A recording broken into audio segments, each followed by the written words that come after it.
Hello दोस्तों, आज की इस वीडियो में हम प्रॉपर जानेंगे टर्मिक्स के बारे में कि टर्मिक्स क्या होता है, इसे किस तरीके से यूज़ किया जाता है और इसके थ्रू हम किस तरीके से हैकिंग अटैक परफॉर्म करवा सकते हैं, किस तरीके से टर्मिक्स में रहते हुए हम हैकिंग कर सकते हैं। आज के इस ट्यूटोरियल में मैं आपको प्रॉपर तौर पर इसी बारे में गाइड करने वाला हूँ। तो यहाँ पर सबसे पहले आपके वो तमाम सवालात के जवाब जो कि टर्मिक्स यूज़ करने से पहले आपको पता होने चाहिए या फिर आपके जहन में ये सवाल ज़रूर आएंगे। तो सबसे पहला सवाल कि टर्मिक्स है क्या। तो दोस्तों यहाँ पर सिंपली इसका यही आंसर है कि टर्मिक्स एक ऐसी एप्लीकेशन है जिसके थ्रू हम हैकिंग कर सकते हैं। यहाँ पर सिंपली मायनों में यही है। टर्मिक्स जो है वो एक तरह का कमांड लाइन इंटरफेस प्रोवाइड करता है जिसमें हम कमांड्स देकर हैकिंग अटैक परफॉर्म करवा सकते हैं। तो यहाँ पर दूसरा सवाल कि क्या टर्मिक्स के थ्रू हम प्रोफेशनल प्रो हैकिंग कर सकते हैं। तो जी दोस्तों, टर्मिक्स के थ्रू हम प्रोफेशनल हैकिंग भी कर सकते हैं। टर्मिक्स के थ्रू आप प्रो हैकर भी बन सकते हैं। इसके अलावा यहाँ पर तीसरा सवाल, क्या टर्मिक्स यूज़ करने के लिए मोबाइल का रूट होना लाजमी है। तो दोस्तों यहाँ पर अगर आपको कुछ फ़ीचर ऐसे हैं जो कि आप बिना रूट के भी इस्तेमाल कर सकते हैं, बट टर्मिक्स यूज़ करने के लिए आपको मोबाइल का रूट होना यहाँ पर लाजमी है। इसके अलावा दोस्तों यहाँ पर आप बिना रूट किए भी हैकिंग अटैक परफॉर्म करवा सकते हैं, यहाँ पर आप हैकिंग कर सकते हैं। बट अगर आप मोबाइल को रूट कर लेंगे तो आप प्रॉपर तौर पर मोबाइल का यूज़ कर सकेंगे।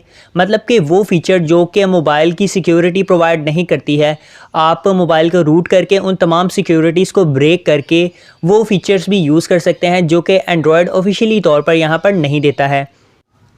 तो यहाँ पर चौथा सवाल कि टर्मिक्स यूज़ करने के लिए हमारे पास किस किस्म की डिवाइस होनी चाहिए। तो दोस्तों यहाँ पर आपके पास अगर लेटेस्ट डिवाइस नहीं भी है तो भी चलेगा। मतलब कि आपके पास एटलीस्ट 2 GB रैम वाला मोबाइल तो होना लाजमी है। इसके अलावा आपके पास मोबाइल का जो प्रोसेसर है वो अच्छा होना चाहिए ताकि जो भी अटैक आप परफॉर्म करें वो जल्दी से जल्दी रन हो, क्योंकि अगर आपकी डिवाइस अच्छी होगी तो आपका हैकिंग अटैक जल्दी परफॉर्म होगा। इसके अलावा यहाँ पर जो हमारे पास पांचवा सवाल है कि क्या टर्मिक्स यूज़ करने के लिए हमारे पास इंटरनेट रिक्वायर होना लाजमी है, इंटरनेट से जुड़े होना। तो जी दोस्तों, अगर आपको हैकिंग करनी है तो आपको अपने मोबाइल को या अपनी डिवाइस को इंटरनेट के साथ तो लाजमी अटैच करना ही पड़ेगा। इसके अलावा टर्मिक्स यूज़ करने के लिए अगर आप इंटरनेट का यूज़ करें तो आपके पास हाई लेवल का इंटरनेट यहाँ पर होना चाहिए। कम से कम भी आपके पास 2 से अबव MB का इंटरनेट यहाँ पर आपके पास होना चाहिए, 2 MB से अबव स्पीड का इंटरनेट। क्योंकि दोस्तों आप जो भी कमांड देंगे वो इंटरनेट के थ्रू ही यहाँ पर रन करेगी। तो जितना इंटरनेट आपका अच्छा होगा उतनी जल्दी आपकी कमांड्स यहाँ पर रन करेंगी। इसके अलावा 6वां और आखिरी सवाल, क्या हमारे पास यहाँ पर हमें कोई प्रोग्रामिंग लैंग्वेज आना ज़रूरी है। मतलब कि C++, पाइथन, जावा इस तरह की लैंग्वेज आना ज़रूरी है। तो दोस्तों यहाँ पर मैं आपको एक बात बता दूँ कि अगर आपने यहाँ पर हैकिंग करनी है प्रोफेशनल लेवल पे, देन आपको प्रोग्रामिंग लैंग्वेज यहाँ पर सीखनी पड़ेगी कि टूल किस तरह से बनाते हैं और इस तरह से, मतलब कि दूसरी एक्टिविटीज़ के लिए आपको प्रोग्रामिंग लैंग्वेज आना ज़रूरी है। इसके अलावा दोस्तों ऐसा भी नहीं है कि आपको अगर लैंग्वेज नहीं आती तो आप हैकिंग परफॉर्म ही नहीं करवा सकते। दोस्तों आप यहाँ पर बिना लैंग्वेज के भी हैकिंग कर सकते हैं और आप नॉर्मल लेवल की हैकिंग भी यहाँ पर सीख सकते हैं। हो सकता है कि आप प्रोफेशनल लेवल की हैकिंग भी यहाँ पर सीख लें। दोस्तों यहाँ पर जो बेसिक चीज़ें हैं वो है, यहाँ पर आपको कमांड रन करनी आनी चाहिए, आपको इंटरफेस प्रॉपर तौर पर समझ आना चाहिए। अगर कोई प्रॉब्लम हो तो आप उसको जल्दी से सॉल्व कर लें। इस तरह की अगर एबिलिटीज़ आपके अंदर है, देन आपको अगर प्रोग्रामिंग लैंग्वेज नहीं भी आती है तो आप इंटरनेट का यूज़ करके जो भी प्रोग्रामिंग लैंग्वेज होगी उसको यहाँ पर सीख सकते हैं। इसके अलावा अगर आपको प्रोग्रामिंग लैंग्वेज के बारे में थोड़ा बहुत टच है, आप जानते हैं प्रोग्रामिंग लैंग्वेज को, तो आप यहाँ पर बड़ी आसानी से हैकिंग कर सकते हैं। और ये भी नहीं है कि अब आपको प्रोग्रामिंग लैंग्वेज में यहाँ पर प्रोफेशनल ही होना पड़ेगा। दोस्तों आप थोड़ी सी प्रोग्रामिंग लैंग्वेज सीख कर प्रॉपर तौर पर एक प्रोफेशनल हैकिंग कर सकते हैं। एक नॉर्मल यूज़र की हैकिंग से रिलेटेड जो भी सवाल होते हैं, मतलब कि क्या हम फेसबुक हैक कर सकते हैं, वाईफाई हैक कर सकते हैं, इंस्टाग्राम हैक कर सकते हैं। जी बिल्कुल दोस्तों, आप टर्मेक्स के थ्रू ये सब एक्टिविटीज़ भी कर सकते हैं। इसके अलावा आप वाईफाई हैकिंग भी कर सकते हैं, किसी के मोबाइल को प्रॉपर तौर पर हैक कर सकते हैं। आप यहाँ पर पे लोड्स भी बना सकते हैं, आप यहाँ पर फिशिंग कर सकते हैं। डिफरेंट किस्म की दूसरी एक्टिविटीज़ भी आप यहाँ पर टर्मेक्स में रहते हुए कर सकते हैं। इसके अलावा अगर मैं यहाँ पर प्रोफेशनल लेवल की बात करूँ तो आप यहाँ पर पासवर्ड क्रैकिंग भी कर सकते हैं। इसके अलावा आप यहाँ पर डिफरेंट किस्म के दूसरे हैकिंग अटैक जैसे कि बूट फोर्स हैकिंग अटैक तक करवा सकते हैं। इसके अलावा आप टर्मेक्स में रहते हुए यहाँ पर पेनिट्रेशन टेस्टिंग तक कर सकते हैं। किसी भी वेबसाइट के अंदर जो भी वल्नरेबिलिटी है, जो भी खामियां हैं, उन तमाम खामियों को आप यहाँ पर पता लगा सकते हैं। तो दोस्तों यहाँ पर टर्मेक्स से रिलेटेड जो भी आपके क्वेश्चन होंगे वो यहाँ पर आपको उनका आंसर मिल चुका होगा। अब हम यहाँ पर टर्मेक्स को अपनी डिवाइस में इंस्टॉल करते हैं और प्रॉपर तौर पर जानते हैं कि उसकी कुछ बेसिक सेटिंग्स के बारे में कि कौन कौन सी सेटिंग्स करनी पड़ेंगी। इसके अलावा हमें टर्मेक्स के अलावा कौन सी एप्लीकेशन अपने मोबाइल में इंस्टॉल करनी पड़ेगी। तो दोस्तों यहाँ पर सबसे पहले हम चलते हैं अपनी मोबाइल स्क्रीन के ऊपर। तो दोस्तों अभी मैं अपनी मोबाइल स्क्रीन के ऊपर आ चुका हूँ। यहाँ सबसे पहले हमने करना ये है कि अपना प्ले स्टोर ऐप यहाँ पर हम ओपन करेंगे। तो दोस्तों यहाँ पर प्ले स्टोर ऐप ओपन करने के बाद यहाँ सर्च बार में हमने सर्च करना है टर्मेक्स। दोस्तों जैसे ही हम टर्मेक्स यहाँ पर सर्च करेंगे, ये जो टॉप पर एप्लीकेशन आपको नज़र आएगी, आपने इसे इंस्टॉल कर लेना है। आप देख सकते हैं कि ज़्यादा MB की एप्लीकेशन नहीं है। इसके अलावा 10 मिलियन से भी ज़्यादा लोगों ने इस एप्लीकेशन को डाउनलोड कर रखा है। 3+ से भी ज़्यादा इसकी रेटिंग है। लोगों के रिव्यूज़ भी आप यहाँ पर रीड कर सकते हैं। 80K से अबव लोगों ने यहाँ पर अपने रिव्यूज़ दिए हैं। इसके अलावा दोस्तों यहाँ पर आप इसका इंटरफेस भी चेक कर सकते हैं कि इसका इंटरफेस आपको किस तरह से मिलने वाला है। तो अभी दोस्तों मैं इस एप्लीकेशन को ओपन करता हूं। यहाँ पर ये कुछ छोटे मोटे इंस्टॉलिंग प्रोसेस थे जो कि कंप्लीट हो चुके हैं। यहाँ पर आपके सामने कुछ इस तरह का इंटरफेस आपको यहाँ देखने को मिलने वाला है। कुछ लोग टर्मेक्स का इंटरफेस देखकर घबरा जाते हैं, तो यहाँ पर घबराने की कोई बात नहीं है। यहाँ पर जस्ट हमें कमांड्स देनी है। तो दोस्तों अभी आप मेरा कीबोर्ड देख सकते हैं। इस कीबोर्ड के ऊपर मैं हैकिंग नहीं कर सकता हूं, तो यहाँ पर मैं स्पेशली एक कीबोर्ड इंस्टॉल करूंगा। यहाँ पर मैं अपने प्ले स्टोर ऐप में जाऊंगा। यहाँ पर हमने सर्च करना है हैकर कीबोर्ड। दोस्तों जैसे हम हैकर कीबोर्ड सर्व करेंगे, जो टॉप पर आपको एक कीबोर्ड नज़र आएगा, आपने उस कीबोर्ड को अपने मोबाइल में इंस्टॉल कर लेना है। मेरे मोबाइल में ये पहले से इंस्टॉल है। आप इसका इंटरफेस चेक कर सकते हैं कि किस तरह का इसका इंटरफेस है। इसके अलावा आप इसके डाउनलोड्स भी चेक कर सकते हैं। आप इसके रिव्यूज़ को भी रीड कर सकते हैं यहाँ पर। तो दोस्तों अभी यहाँ पर मैं इस कीबोर्ड को ओपन कर लेता हूं। यहाँ पर आपको कुछ सेटिंग्स करनी पड़ेंगी। जैसे ही आप इस कीबोर्ड को ओपन करेंगे, यहाँ पर एनेबल सेटिंग पर मैं क्लिक करके यहाँ पर मैं हैकर कीबोर्ड को यहाँ से एक्टिवेट कर लूँगा। इसके बाद दोस्तों हमें यहाँ से पीछे जाकर वापस यहाँ पर सेटिंग्स ओपन करके आप अपने हिसाब से यहाँ पर कीबोर्ड की सेटिंग कर सकते हैं कि आपको किस तरह का लेआउट चाहिए, किस तरह के फीचर चाहिए। इसके अलावा दोस्तों अभी मैं यहाँ से बैक जाकर दोस्तों अभी हमें यहाँ पर अपने मोबाइल के कीबोर्ड को ऑफ करके हैकर कीबोर्ड को एक्टिवेट करना है। जी कीबोर्ड ये वो कीबोर्ड है जो कि अभी मेरे मोबाइल का यहाँ से मैंने हैकर कीबोर्ड को अनेबल कर लिया है। अभी हम टेस्ट करते हैं। आप देख सकते हैं कि मेरे कीबोर्ड का लेआउट प्रॉपर चेंज हो चुका है। अभी मुझे यहाँ पर कीबोर्ड में मज़ीद फीचर देखने को मिल रहे हैं। तो दोस्तों अभी यहाँ पर शुरू करते हैं और टर्मेक्स की कुछ बेसिक्स कमांड्स को देखते हैं। तो दोस्तों इससे पहले आपसे गुजारिश है कि अगर आप इस चैनल पर पहली बार आए हैं और आपने अभी तक हमारे चैनल को सब्सक्राइब नहीं किया है, तो इस चैनल को लाजमी सब्सक्राइब कीजिएगा। इसके अलावा आपको नीचे बेल आइकन भी मिल जाएगा, आप उस बेल आइकन को भी दबा दीजिएगा ताकि आने वाली वीडियोस के नोटिफिकेशंस भी आपको यहाँ पर मिलते रहें। तो टर्मेक्स ऑन होते साथ ही कुछ इस तरह का इंटरफेस आपको नज़र आने वाला है। इस इंटरफेस को देख के सबसे पहले तो अपने घबराना बिल्कुल भी नहीं है। यहाँ सबसे पहले हम अपनी पहली कमांड देंगे जो है apt अपडेट। दोस्तों यहाँ पर मैं आपको एक बात बता दूँ कि टर्मेक्स एक बहुत ही छोटी सी एप्लीकेशन है, तो हमें यहाँ पर कोई भी टूल या कोई भी पैकेज पहले से ही प्री इंस्टॉल नहीं मिलता है। हमें खुद ही तमाम पैकेज और टूल जो हमें यूज़ करने होते हैं उसे हम अपडेट करते हैं और इंस्टॉल करते हैं।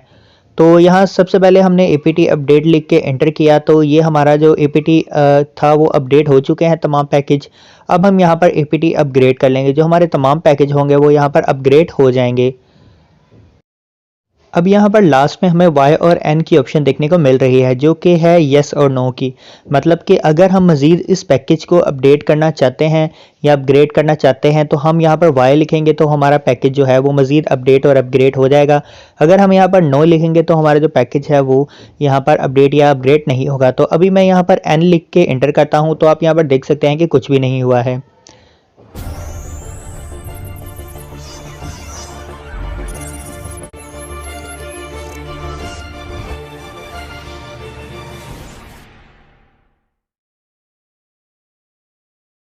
चलिए दोस्तों, लेट गेट स्टार्टेड।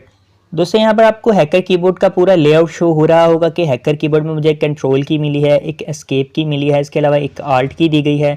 इसके साथ साथ यहाँ पर मुझे जो है कर्सर्स दिए गए हैं 4, जिनके थ्रू के मैं अपने कर्सर को मूव कर सकता हूँ। इसके अलावा दोस्तों हैकर कीबोर्ड ने यहाँ पर मेरे सामने प्रॉपर तौर पर एक खूबसूरत सा लेआउट मुझे दे दिया है। बट यहाँ पर जो स्क्रीन है उसका साइज़ थोड़ा कम है, जबकि हैकर कीबोर्ड का साइज़ यहाँ पर बहुत ज़्यादा लार्ज है। तो अभी मैं सेटिंग्स में जाकर हैकर कीबोर्ड के साइज़ को यहाँ पर एडजस्ट कर लेता हूँ। तो हाइट को थोड़ा सा मैं मेंटेन कर रहा हूँ। यहाँ पे ओके पर जैसे ही क्लिक करेंगे तो आप देख सकते हैं कि मेरा हैकर कीबोर्ड का साइज़ थोड़ा एडजस्ट हो गया है। मैंने थोड़ा जूम किया है ताकि आपको क्लियर नज़र आए। तो दोस्तों अब यहाँ पर हमने पहली कमांड देनी है जो कि है क्लियर की कमांड। क्लियर की कमांड देके जैसे ही मैं हिट करूँगा यहाँ पर जो मेरा टेक्स्ट है वो प्रॉपर तौर पर ऊपर वाला क्लियर हो जाएगा। ये एक तरह से क्लियर नहीं होता है, ये ऊपर के जानिब शिफ्ट कर जाता है। अब दोस्तों जो हमारे पास यहाँ पर दूसरी कमांड है वो है PWD। PWD हमारे पास यहाँ पर प्रिंट वर्किंग डायरेक्टरी है। जिस डायरेक्टरी में अभी हम काम कर रहे हैं ये उस डायरेक्टरी को प्रिंट कर देगा। तो यहाँ पर प्रॉपर तौर पर डायरेक्टरीज की लिस्ट आ जाएगी। यहाँ पर आप देख सकते हैं कि डाटा के अंदर com.termux के अंदर .file के अंदर .home की डायरेक्टरी मौजूद है। दोस्तों यहाँ पर अब हमने ये चेक करना है कि होम के अंदर कितनी फाइल्स मौजूद हैं। तो इसके लिए मैं होम के अंदर जितनी भी फाइल्स की लिस्ट है उसके लिए ls कमांड टाइप करूँगा, हिट करूँगा जैसे ही मैं। तो दोस्तों आप यहाँ पर देखेंगे कि होम के अंदर जितनी भी फाइल्स होंगी वो प्रॉपर तौर पर शो हो जाएंगी। यहाँ पर हमें कुछ शो नहीं हुआ तो इसका मतलब है कि होम के अंदर कोई भी फाइल मौजूद नहीं है। दोस्तों अभी मैं यहाँ पर आपके सामने टर्मक्स का डाटा स्ट्रक्चर शो करूँगा। तो अभी यहाँ पर हम ls लिख के स्पेस हाइफन अगर a लिख के हिट करेंगे तो अभी आपके सामने कुछ इस तरह का रिज़ल्ट शो होगा। स्पेस हाइफन a लिखूँगा मैं और हिट करता हूँ तो यहाँ पर एक सिंगल डॉट जबकि 2 डबल डॉट जो कि फ़ाइल को यहाँ पर रिप्रेजेंट, डायरेक्टरी को यहाँ पर रिप्रेजेंट कर रहे हैं। तो अभी यहाँ पर हम अपनी नेक्स्ट कमांड देंगे। अब हम ये जानना सीखेंगे कि फ़ाइल के अंदर आगे पीछे किस तरीके से मूव करते हैं। मतलब कि अगर मैंने होम से वापस डायरेक्टरी फ़ाइल में आना है तो यहाँ पर मैं कैसे आऊँगा, या अगर मैंने फ़ाइल से वापस होम में जाना है तो ये यहाँ पर कैसे आऊँगा। तो यहाँ पर मैं CD एक डॉट और यहाँ पर मैं हिट करूँगा तो यहाँ पर अभी मैं होम फाइल के अंदर, होम डायरेक्टरी के अंदर मौजूद हूँ। और अगर मैं यहाँ पर CD डबल डॉट लिख के हिट करूँगा तो मैं होम से दूसरी फ़ाइल में शिफ्ट कर जाऊँगा। यहाँ पर फाइल के नाम से जो डायरेक्टरी है अब मैं उसके अंदर शिफ्ट कर गया हूँ। अगर आपको नहीं यकीन तो मैं आपको PWD यहाँ पर करके दिखा देता हूँ। जैसे ही मैं PWD लिखूँगा तो आप देखेंगे कि पहले हम होम में थे जबकि अब हम यहाँ पर फाइल डायरेक्टरी में आ चुके हैं। पहले हम होम में थे, अब अगर मुझे वापस होम डायरेक्टरी में जाना है तो इसके थ्रू अब मैं कैसे जाऊंगा। तो यहाँ पर मैं ls लिखूंगा, हिट करूंगा तो फाइल के अंदर जितनी भी डायरेक्टरी मौजूद हैं वो प्रॉपर तौर पर मेरे सामने शो हो जाएंगी फाइल डायरेक्टरी के अंदर। तो फाइल के अंदर अभी मेरे पास होम और यूज़र है। होम वही फाइल है जिसके अंदर से अभी हम वापस मूव किए हैं। तो अगर मैं यहाँ पर CD होम लिखता हूँ तो मैं होम के अंदर चला जाऊँगा। अगर मैं यहाँ पर CD यूज़र लिखता हूँ तो मैं यूज़र के अंदर चला जाऊँगा। तो अभी मैं यहाँ पर CD होम लिखता हूँ तो अभी मैं वापस होम डायरेक्टरी के अंदर इन कर जाऊँगा। तो यहाँ पर हम ये जान रहे हैं कि किस तरीके से एक डायरेक्टरी से दूसरी डायरेक्टरी में मूव करते हैं, डायरेक्टरी में आगे पीछे किस तरह से जाते हैं। तो यहाँ पर मैं CD लिख के होम जैसे ही मैंने हिट किया है तो मैं वापस से होम डायरेक्टरी के अंदर चला गया हूँ। अभी मैं आपको यहाँ पर PWD करके दिखा देता हूँ। तो आप यहाँ पर देख सकते हैं कि मैं वापस से फाइल डायरेक्टरी से होम डायरेक्टरी में आ चुका हूँ। तो यहाँ पर मैं आपको GUI यानी कि ग्राफिक यूज़र इंटरफेस के थ्रू भी डायरेक्टरीज़ के बारे में समझा देता हूँ। तो हमारे पास सबसे पहले डाटा के नाम से एक फ़ाइल थी जिसके अंदर हमारे पास com.termux के नाम से एक फ़ाइल मौजूद थी और उस com.termux के अंदर हमारे पास फ़ाइल के नाम से एक डायरेक्टरी फ़ाइल मौजूद थी जिसके अंदर हमारे पास 2 फाइल थी, एक होम और एक यूज़र, जिसके अंदर हमारे पास होम यूज़र में हम काम कर रहे थे। तो होम यूज़र से सबसे पहले मैं शिफ्ट किया, मैं बैक गया फ़ाइल के अंदर मैं गया। बाद में मैंने फ़ाइल के अंदर से बैक जाकर आपको फ़ाइल डायरेक्टरी में लेके गया था। फ़ाइल डायरेक्टरी से फिर मैं आपको वापस फ़ाइल डायरेक्टरी के अंदर इन हुए। यहाँ पर हमें 2 फाइल्स मिली थी, एक होम और एक यूज़र, जिसमें से हमने होम और यूज़र दोनों फाइल्स के अंदर जा सकते थे, बट हमने होम फाइल सेलेक्ट की और हम वापस होम डायरेक्टरी के अंदर आ गए। तो इस तरीके से यहाँ पर काम हुआ है। तो यहाँ पर आपको समझ आ गई होगी कि फ़ाइल में आगे पीछे किस तरीके से मूव किया जाता है। तो अभी यहाँ पर मैं इसको प्रॉपर तौर पर क्लियर कर देता हूँ और अब हम नेक्स्ट जानते हैं कि फ़ाइल के अंदर किस तरीके से न्यू डायरेक्टरी बनाई जाती है और डिलीट की जाती है। तो सबसे पहले हम ये देख लेते हैं कि हम किस फ़ाइल के अंदर मौजूद हैं। यहाँ पर मैं pwd करके देख लेता हूँ, हम होम फाइल के अंदर मौजूद हैं। फ़ाइल के अंदर एक होम के नाम से डायरेक्टरी है, हम उस डायरेक्टरी में यहाँ पर मौजूद हैं। तो अभी यहाँ पर हम होम के अंदर एक न्यू फाइल क्रिएट करेंगे th के नाम से। तो यहाँ पर मैं मेक डायरेक्टरी mkdir लिखूँगा और उस डायरेक्टरी का नेम दे दूँगा जो डायरेक्टरी मैंने क्रिएट करनी है। यहाँ पर मैं th के नाम से एक डायरेक्टरी क्रिएट करने वाला हूँ। तो th लिख के अभी मैं यहाँ पर एंटर हिट करूँगा। तो यहाँ पर जैसे ही एंटर हिट करूँगा, यहाँ पर ls करके अब हम चेक कर सकते हैं कि होम के अंदर th के नाम से मैंने एक डायरेक्टरी यहाँ पर क्रिएट कर ली है। तो यहाँ पर ls लिख के हिट करता हूँ तो यहाँ पर आप देख सकते हैं कि होम के अंदर अब एक th के नाम से एक डायरेक्टरी मौजूद है। अब अगर मुझे यहाँ पर th के अंदर मूव करना है तो इसके लिए वही अगेन cd और th में लिखूँगा। th लिख के अगर मैं यहाँ पर हिट करूँगा तो मैं यहाँ पर th की जो फाइल मैंने क्रिएट की है उसके अंदर मूव कर गया हूँ। मैं आपको pwd करके दिखा देता हूँ।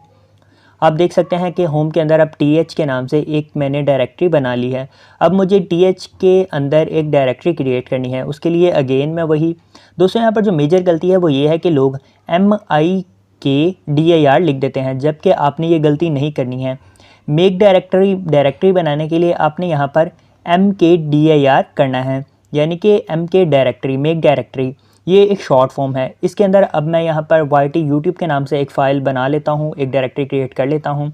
तो YT अब मैंने TH के अंदर आप देख सकते हैं कि LS करके मैंने TH के अंदर YT के नाम से एक डायरेक्टरी क्रिएट कर ली है। तो दोस्तों आप यहाँ पर देख सकते हैं कि TH के अंदर YT के नाम से एक डायरेक्टरी यहाँ पर क्रिएट हो चुकी है। अब यहाँ पर हमने दो डायरेक्टरीज बनाई हैं, एक TH और TH के अंदर बाद में हमने यहाँ पर YT के नाम से एक डायरेक्टरी क्रिएट की है। अब मैं इसको ग्राफिकली भी आपको एक्सप्लेन कर देता हूँ GUI के थ्रू कि ये हमने क्या प्रोसेस किया है, ताकि आप इजीली इस चीज़ को अंडरस्टैंड कर लें।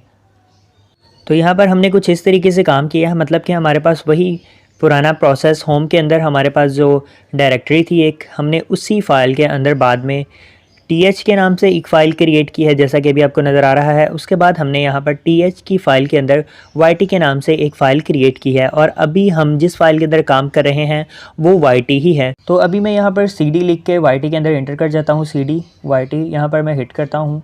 तो अभी जैसा कि आप देख सकते हैं कि मैं यहाँ पर PW करके दिखा देता हूँ। तो अभी हम यहाँ पर TH से YT के अंदर एंटर कर चुके हैं। तो अभी यहाँ पर हम ये सीखते हैं कि एक डायरेक्टरी को डिलीट किस तरीके से किया जाता है। तो यहाँ पर अगर मुझे डायरेक्टरी डिलीट करनी है तो मुझे उसकी सबसे पहले पेरेंट डायरेक्टरी में होना लाजमी है। अब उसकी पेरेंट डायरेक्टरी में मैं किस तरीके से जाऊँगा, वही काम CD लिख के डबल डॉट।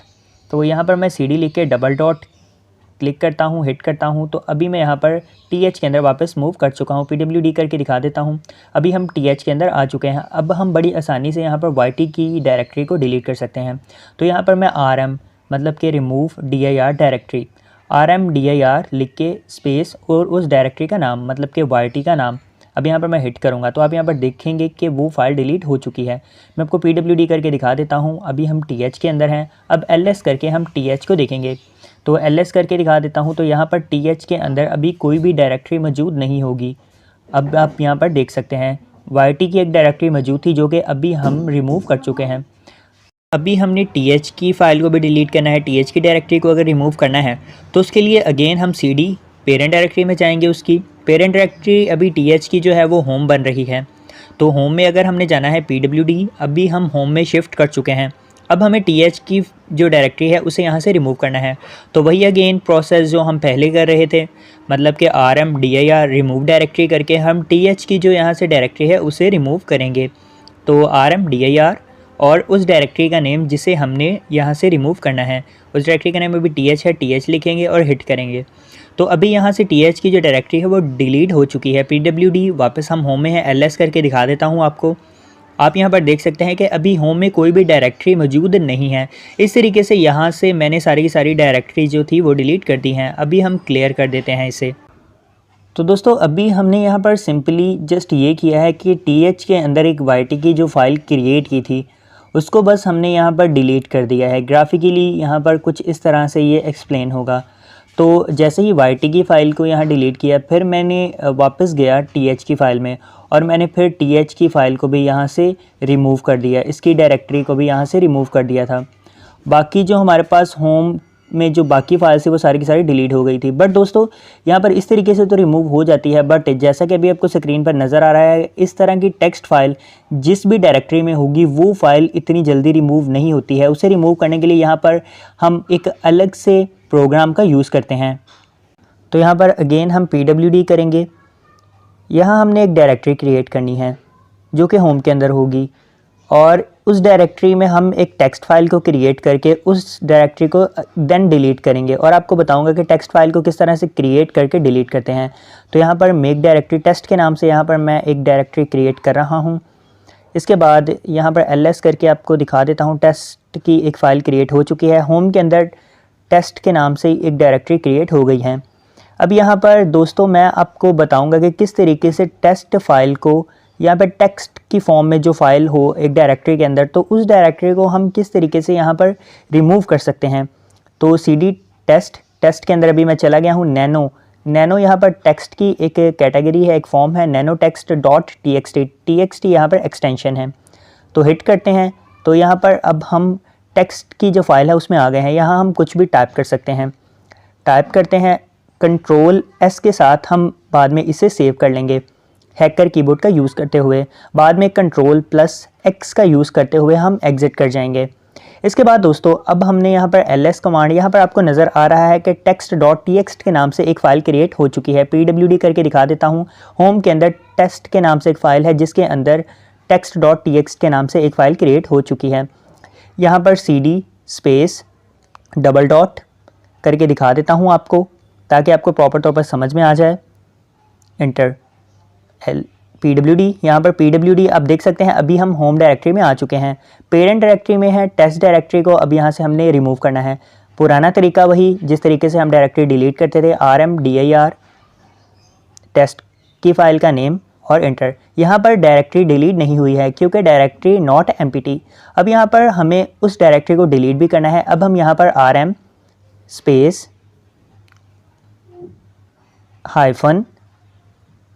हाइफन और उस डायरेक्टरी का नेम जिसे हमने यहाँ पर डिलीट करना है, टेस्ट। तो हिट करता हूँ एंटर। तो यहाँ पर आप देख सकते हैं कि वो फाइल अब डिलीट हो चुकी है। मतलब कि जिस तरीके से हम पहले फ़ाइल डिलीट कर रहे थे, ये फ़ाइल उस तरीके से डिलीट नहीं हुई है। PWD ls करके दिखा देता हूँ आपको। यहाँ पर अब कोई फ़ाइल यहाँ नहीं बची है। तो इस तरीके से यहाँ पर हम टेक्स्ट फाइल को डिलीट कर सकते हैं। क्लियर कर देता हूँ अब मैं यहाँ स्क्रीन को। तो अभी तक हम टर्मेक्स के इस पहले ट्यूटोरियल में ये सब कुछ जान चुके हैं कि टर्मेक्स किस तरीके से यूज़ होता है। इसके कुछ बेसिक्स कमांड्स को हमने देखा था। हमने पैकेज के अपग्रेड और अपडेट करने का यहाँ मेथड देखा। हमने ये देखा कि किस तरीके से हम टर्मेक्स के अंदर रहते हुए डायरेक्टरीज में आगे पीछे मूव कर सकते हैं। इसके अलावा हमने ये यहाँ देखा कि डायरेक्टरीज को किस तरीके से यहाँ पर क्रिएट किया जाता है और डिलीट किया जाता है।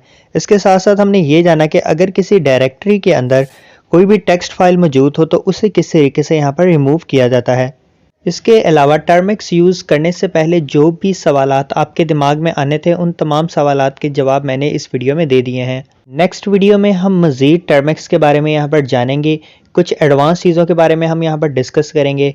अगर आपको ये वीडियो पसंद आई हो तो वीडियो को लाइक ज़रूर कीजिएगा और अपने दोस्तों के साथ भी लाजमी शेयर कीजिएगा। अगर इस वीडियो में आपका कोई क्वेश्चन है तो आप कमेंट्स में हमें क्वेश्चन पूछ सकते हैं। इसके साथ साथ अगर आप इस चैनल पर पहली बार आए हैं तो इस चैनल को लाजमी सब्सक्राइब कर लें और साथ बेल आइकन को भी दबा दें ताकि आने वाली वीडियोस के नोटिफिकेशंस आपको मिलते रहें। अल्लाह हाफ़िज़, थैंक यू।